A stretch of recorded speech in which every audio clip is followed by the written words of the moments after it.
ഞങ്ങൾ ശ്രമിക്കാനിട്ടല്ല, ഫ്രെഡിനെയും അവന്റെ ചേട്ടൻ ബെർഡിനെയും ഇപ്പോൾ പുറത്തേക്ക് അധികം കാണാറില്ല. ഞങ്ങൾ അവരെ നിരന്തരം പിന്തുടരുന്നുണ്ട്.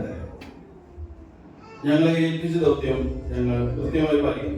ഞങ്ങൾക്ക് കുറച്ചുകൂടി സമയത്താണ്. മാൻസിനി കുടുംബവും ചിട്ടി കുടുംബവും തമ്മിലുള്ള കുടിപ്പകയും ശത്രുതയും വഴക്കും തുടങ്ങിയിട്ട് കാലങ്ങളാണ്. എല്ലാ സമയവും തോൽവി സംബന്ധിച്ച് പുറകോട്ട് പോവുകയാണ് നാം. ഇനി അങ്ങനെ തന്നെ മാൻസിനി കുടുംബത്തിനെ ഭയം ചെയ്യില്ല. ഇനി ദേശത്തിന്റെ തലപ്പത്ത് ഒരു കുടുംബം വരും. അതിന്റെ അധികം ഞാൻ കൈവരിച്ചിട്ട് എത്രയും പെട്ടെന്ന് അവരെ എന്റെ മുമ്പിൽ കൊണ്ടുപോവാം.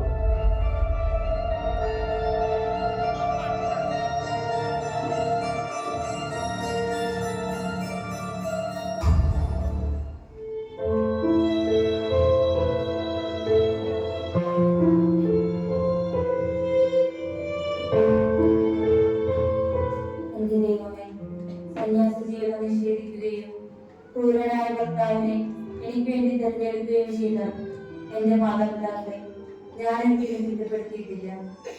നീ എനിക്ക് തന്ന ഭർത്താവിനെ ഞാൻ സ്വീകരിച്ചു.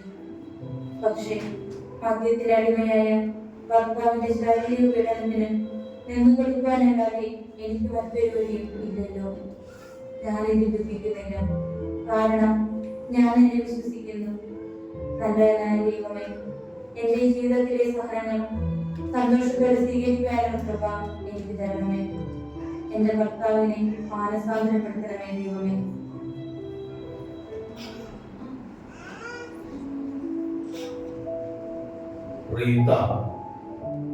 എനിക്ക് നിന്നോട് കുറച്ച് കാര്യങ്ങൾ സംസാരിക്കാനുണ്ട്. പണക്കാരനായി എനിക്ക് ജീവിതം ഒരു തമാശയായിരുന്നു. മദ്യപാനിയും ചൂതാട്ടക്കാരനുമായ ഞാൻ ഇന്നൊരു ദരിദ്രനാണ്. ആർക്കും എന്നെ ആവശ്യമില്ല. മദ്യപിച്ച് നിയന്ത്രണമില്ലാതെ പ്രവർത്തിക്കുന്നത് ശക്തിയല്ല, മറിച്ച് ധീരത്വമാണെന്ന് ഞാൻ മനസ്സിലാക്കി. സ്നേഹത്തോടെ ഒരു വാക്ക് പോലും സംസാരിക്കാൻ അറിയാത്ത ഞാൻ എത്ര ബലഹീനനാണെന്ന് സ്വയം തിരിച്ചറിഞ്ഞു. എല്ലാത്തിനും ഞാൻ നിന്നോട് ക്ഷമ ചോദിക്കുന്നു. ഇനി മുതൽ അപ്പൻ ഒരു പുതിയ മനുഷ്യനാണ്. നമ്മൾ ഒരു പുതിയ ജീവിതം ആരംഭിക്കുകയാണ്. നിന്റെ പ്രാർത്ഥന കൊണ്ടാണ് ഞാൻ മാനസാന്തരപ്പെട്ടത്. നിന്റെ ഭാര്യയായി കിട്ടിയത് എന്റെ ഭാഗ്യമാണ്. നിങ്ങളുടെ പ്രവൃത്തിയിൽ തളർന്നു പോകാതെ എന്റെ സഹനങ്ങളുടെ വില ദൈവസന്നിധിയിൽ സമർപ്പിച്ച് ദൈവത്തിൽ നിന്ന് എന്റെ ഭർത്താവിന് വേണ്ടി നന്മകൾ ഞാൻ ചോദിച്ചു വാങ്ങി. ഞാൻ പ്രാർത്ഥിച്ചിരുന്നത് പ്രശ്നങ്ങളില്ലാത്തൊരു ജീവിതത്തിന് വേണ്ടിയായിരുന്നില്ല, മറിച്ച് വിശുദ്ധമായ ഒരു ജീവിതത്തിന് വേണ്ടിയായിരുന്നു. ദൈവത്തിന് അസാധ്യമൊന്നുമില്ല. നമുക്ക് അപ്പുറത്ത് പോയി പ്രാർത്ഥിക്കാം.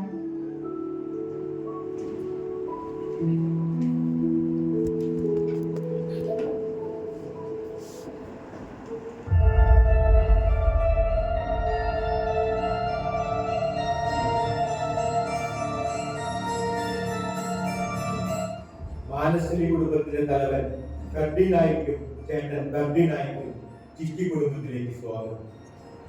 എത്ര തോൽവി തന്നിട്ടും നിങ്ങൾ വീണ്ടും ഞങ്ങളെ ആക്രമിക്കുന്നതിന് ഒരു കാരണമുണ്ട്. നിനക്കറിയാം? എനിക്കറിയാം. നിങ്ങൾക്ക് ഞങ്ങളുടെ നേരെ ഭയമില്ല. ഭയമുണ്ടാവാൻ ഒരു മാർഗമേ ഉള്ളൂ: കൊലപാതകം. നിന്റെ മരണം വരാൻ പോകുന്ന എല്ലാ തലമുറകളെയും വേണ്ടി. അതുകൊണ്ട് ഞാൻ നിന്നെ കൊല്ലാൻ പോകുന്നു. എന്നോട് ക്ഷമിക്കണം. ഞാനിപ്പോൾ പഴയ ആളല്ല. ഇനിയൊരിക്കലും ഞങ്ങൾ നിങ്ങളെ ഉപദ്രവിക്കില്ല. ഒരു വട്ടം കൂടി നിങ്ങൾ എന്നോട് ക്ഷമിക്കണം.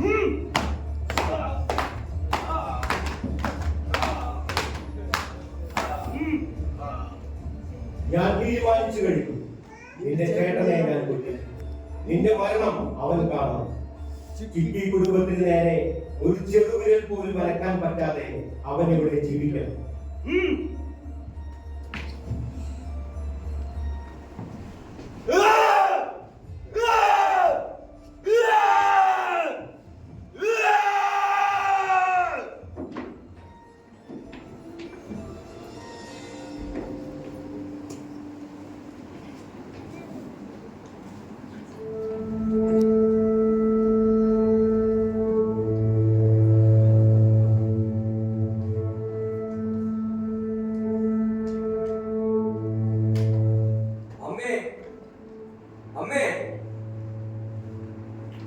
എത്ര ദിവസമായി അമ്മയോട് ഞങ്ങൾ ഇത് ചോദിക്കുന്നു. ഞങ്ങൾക്കറിയണം ഞങ്ങളുടെ അപ്പനെ കൊന്നത് ആരാണ്. എനിക്കറിയില്ല. നിങ്ങൾ അത് അന്വേഷിക്കണ്ട. ഞങ്ങൾ അന്വേഷിക്കും. ഞങ്ങളുടെ അപ്പനെ കൊന്നവരോട് ഞങ്ങൾ പ്രതികാരം ചെയ്യും. അവൻ എവിടെ പോയി വിളിച്ചാലും അവനെ ഞങ്ങൾ കൊന്നിരിക്കും. അവന്റെ തലവെട്ടി എടുത്ത് ഞങ്ങൾ സിനിമയിൽ കൊണ്ടുവയ്ക്കും. നിങ്ങൾ എന്താണ് ഈ പറയുന്നത്? കൊലയ്ക്ക് പകരം കൊലയോ? ഇതാണോ ഞാൻ നിങ്ങളെ പഠിപ്പിച്ച ക്രിസ്തീയ വിശ്വാസം? എന്റെ മക്കളെ, കൊലപാതകം ചെയ്തവർ കൊലപാതകത്തിൽ തന്നെ ഒടുങ്ങും. പ്രതികാരം നിങ്ങൾക്കുള്ളതല്ല. യേശുവിനെ പീഡിപ്പിച്ചവരോട് അവിടുന്ന് ക്ഷമിച്ചില്ലേ? അടക്കാനാവാത്ത കോപമുണ്ടാകുമ്പോൾ നിങ്ങൾ ക്രൂശിത രൂപത്തെ നോക്കി ധ്യാനിക്കണം. അപ്പോൾ നിങ്ങളുടെ കോപം ഇല്ലാതാകും. എന്റെ ഭർത്താവിന് കൊന്നവരോട് ഞാൻ എന്നെ ക്ഷമിച്ചിരിക്കുന്നു. എന്റെ അപ്പനെ കൊന്നവരോട് എനിക്ക് ക്ഷമിക്കാൻ പറ്റില്ല. ഞങ്ങളുടെ അപ്പനെ കൊന്നവനെ ഞങ്ങൾ കണ്ടെത്തും. ഇനി അപ്പന്റെ സഹായം ഞങ്ങൾക്ക് ആവശ്യമില്ല.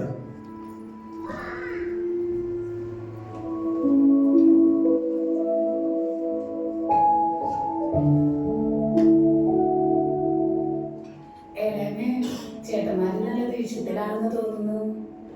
അപ്പച്ചൻ എവിടെയാ മോളെ? അപ്പച്ചൻ തൊട്ട് ചേട്ടന്മാരുടെ കൂടെ വർത്താനം പറഞ്ഞ് നിൽക്ക. ഞാൻ പറഞ്ഞ കാര്യങ്ങൾ നീ ചെയ്യാറില്ലേ? ഒക്കെ ചെയ്യാറുണ്ട്. എന്നും പള്ളിയിൽ പോകും, കുമ്പസാരിക്കും, ബൈബിൾ വായിക്കും. എനിക്ക് കന്യാസ്ത്രീയാകാനായിരുന്നു ആഗ്രഹം അല്ലേ? അതെ, ആ ആഗ്രഹം ഇപ്പോഴും എനിക്കുണ്ട്.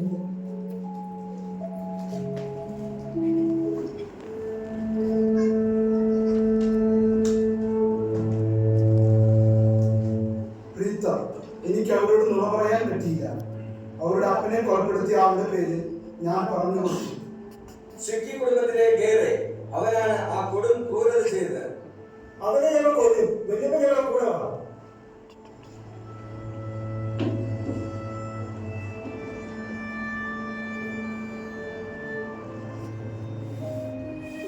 ദൈവമേ, അവിടുന്ന് എനിക്ക് തന്ന മക്കൾ അവരുടെ പിതാവിന്റെ രക്തത്തിന് പ്രതികാരം ചെയ്യണമെങ്കിൽ ആ രക്തക്കറ അവരുടെ ആത്മാവിൽപ്പെട്ട് തന്റെ പിതാവിന്റെ ഘാതകരെ അവർ വകവരുത്തുമെങ്കിൽ ദൈവമേ, അത് സംഭവിക്കും മുൻപ് അവർ മരിച്ചു കാണാൻ ഞാൻ ആഗ്രഹിക്കുന്നു.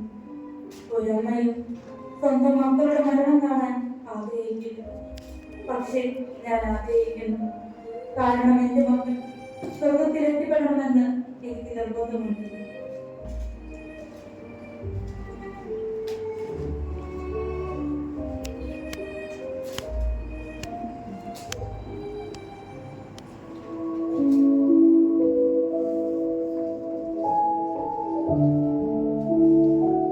അപ്പച്ച, നമുക്ക് ഇളമയെ ഇങ്ങോട്ട് കൊണ്ടുവരാം. എത്ര നാളാണ് അവിടെ ഒറ്റയ്ക്ക് കഴിയുക? 2 മക്കളും കോളറ ഒന്നും മരിച്ചില്ലേ? മക്കൾ മരിക്കാൻ വേണ്ടി റീത്ത പ്രാർത്ഥിച്ചിരുന്നല്ലോ. നീ വിളിച്ചാൽ ചിലപ്പോൾ ഇവിടേക്ക് വരും. ഇളയമ മഠത്തിൽ ചേരാൻ പോയതല്ലേ? പക്ഷെ മദർ സമ്മതിച്ചില്ലല്ലോ. എന്തായാലും ഞാൻ ഇളയമയും കൂട്ടി ഒരിക്കൽ കൂടി മഠത്തിലേക്ക് പോകുന്നുണ്ട്.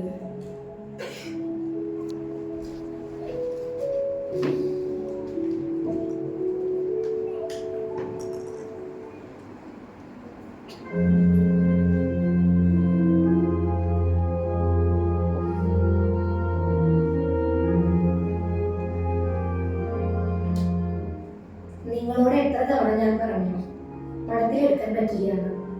മഠം സ്ഥാപിച്ച നാൾ മുതൽ ഇതുവരെ ഒരു വിധവയെ ഇവിടെ കന്യാസ്ത്രീയാക്കിയിട്ടില്ല.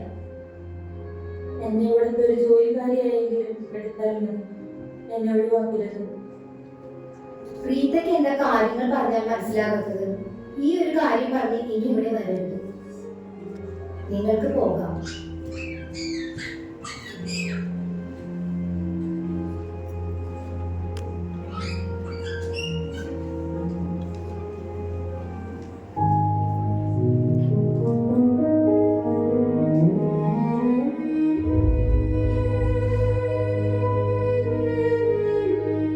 എന്റെ ദൈവമേ, എന്റെ മാതാപിതാക്കളും ഭർത്താവും മക്കളും നഷ്ടപ്പെട്ടു.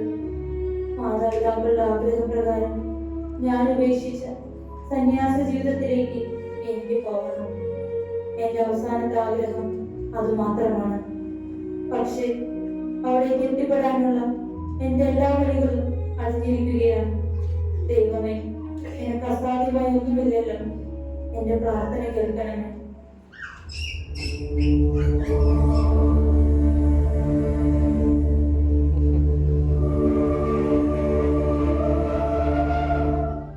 റീത്തെ, റീത്തെ, ഞാൻ സ്നാപകനാണ്.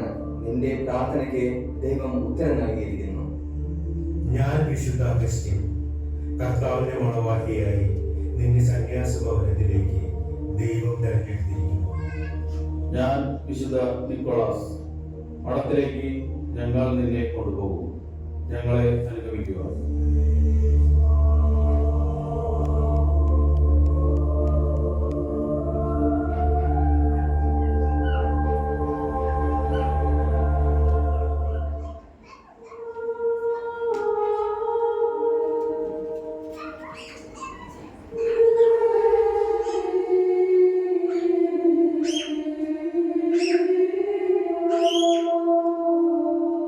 വാതിലും ജനലും ഭദ്രമായി അടച്ചിട്ടിരിക്കുന്ന ഈ മഠത്തിനുള്ളിൽ രാത്രിയിൽ വിശുദ്ധരുടെ അകമ്പടിയോടെ നീ എത്തിയെങ്കിൽ ഒരു ദൈവിക ഇടപെടൽ ഉണ്ടെന്ന് ഞാൻ വിശ്വസിക്കുന്നു.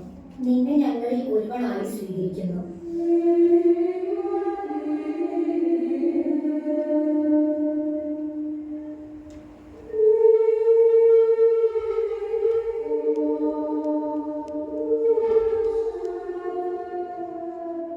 മഠത്തിന്റെ ചിട്ടവട്ടങ്ങളിൽ ഒതുങ്ങി അനുസരണയോടും ശുദ്ധതയോടും കൂടി ഇവിടെ നീ ജീവിക്കണം.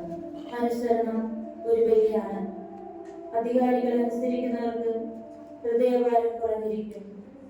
ശരീരത്തിന്റെ വാസനകളെ ആത്മാവിന്റെ ശക്തിയെ വിജയിക്കുന്നവർക്കാണ് ശുദ്ധത പാലിക്കാൻ പറ്റുകയുള്ളൂ. എനിക്കതിന് സാധിക്കുമെന്ന് ഞാൻ വിശ്വസിക്കുന്നു. സിസ്റ്റർ, റീത്തയുടെ മുറി കാണിച്ചു കൊടുക്കും. ശരി മദർ.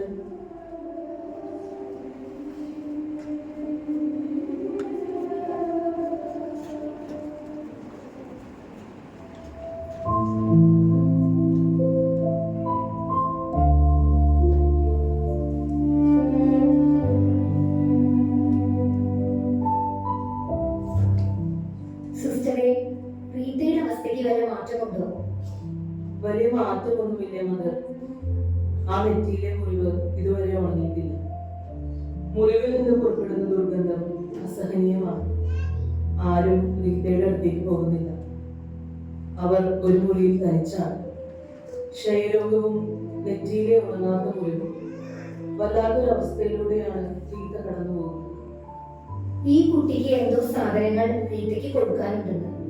സിസ്റ്റർ പോയി റീത്തയെ വിളിക്കും. എന്ത് സാധനങ്ങളാണ് മോൾ കൊണ്ടുവന്നിട്ടുള്ളത്? ഒരു റോസാപ്പൂവും 2 അത്തിപ്പഴവും. ഇളയമയെ ഞാൻ ഒരിക്കൽ കാണാൻ വന്നപ്പോ ഒരു റോസാപ്പൂവും 2 അത്തിപ്പഴവും ഇളയമ താമസിച്ചിരുന്ന വീട്ടിലെ തോട്ടത്തിൽ നിന്ന് കൊണ്ടുവരണമെന്ന് എന്നോട് പറഞ്ഞു. എനിക്കൊരു പ്രതീക്ഷ ഉണ്ടായില്ല. കൊടും ചേത്തിക്കാലത്ത് ഇത് 2 കിട്ടില്ല. പക്ഷേ എന്നെ അത്ഭുതപ്പെടുത്തിക്കൊണ്ട് മഞ്ഞിൽ മൂടിക്കിടക്കുന്ന റോസാ ചെടി, ഒരു റോസാപ്പൂവും അത്തിമരത്തിൽ ആകെ 2 അത്തിപ്പഴവും എനിക്ക് കിട്ടി. റീത്ത പറയുന്നത് പോലെ ദൈവത്തിന് അസാധ്യമായ ഒന്നുമില്ല. റീത്ത ഇപ്പോ വരും. ഞാൻ ചാപ്പലിലേക്ക് പോവാണ്.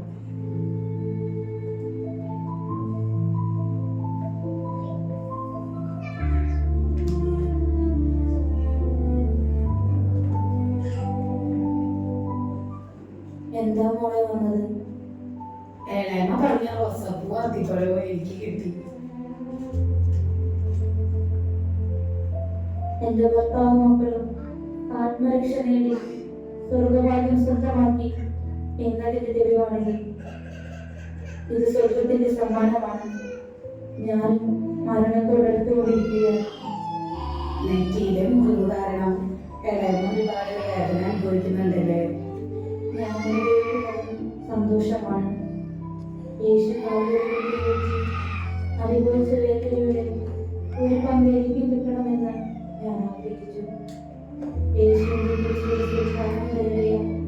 72 മുള്ളുകളിൽ ഒന്നിന്റെ വേദന മാത്രമാണ് എനിക്ക് ലഭിച്ചിരിക്കുന്നത്. അതിനെന്റെ സ്നേഹമാതനോട് ഞാൻ നന്ദി പറയുന്നു. ഓരോരുത്തരും എനിക്ക് പ്രാർത്ഥിക്കണം. എന്റെ ദൈവമേ, അസൂയയുടെയും അഹങ്കാരത്തിന്റെയും അലസതയുടെയും ജഡികാസക്തിയുടെയും വിത്തുകൾ എന്റെ ശരീരത്തിൽ നിന്നും ചിന്തയിൽ നിന്നും പോകട്ടെ. ശുദ്ധീകരണ സ്ഥലത്ത് ആത്മാക്കളോട് കരുണ തോന്നണമേ. ഭാഗത്തിലായിരിക്കുന്ന നിർഭാഗ്യ ആത്മാക്കളോട് ക്ഷമിക്കണമേ ദൈവമേ. ശുദ്ധീകരണ സ്ഥലത്തെ ആത്മാക്കളോട് കരുണ തോന്നണമേ. ഭാഗത്തിലായിരിക്കുന്ന നിർഭാഗ്യ ആത്മാക്കളോട് ക്ഷമിക്കണമേ ദൈവമേ.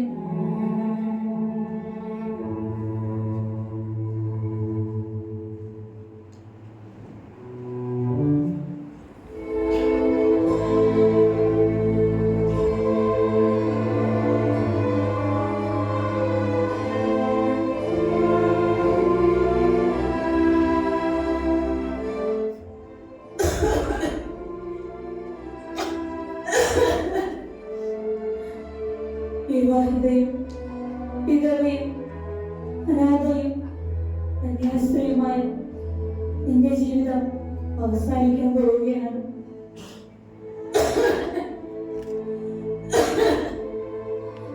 മരണത്തെ എനിക്ക് ഭയമില്ല.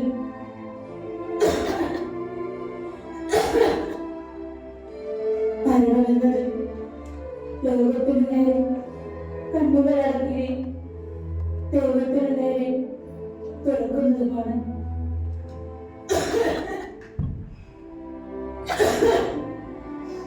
ദൈവമേ, നിങ്ങൾ കരുണ തോന്നണമേ.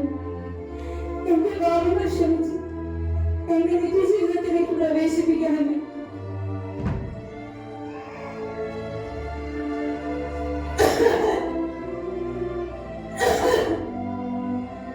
ദൈവമേ, എന്നോട് കരുണ തോന്നണമേ. എന്റെ പാപങ്ങൾ ക്ഷമിച്ച് എന്റെ നിത്യജീവിതത്തിലേക്ക് പ്രവേശിപ്പിക്കണമേ.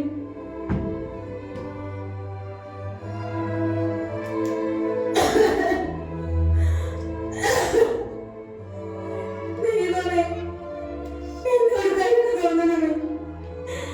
എന്റെ പാപങ്ങൾ ക്ഷമിച്ച് എന്റെ നിത്യജീവിതത്തിലേക്ക് പ്രവേശിപ്പിക്കണമേ.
It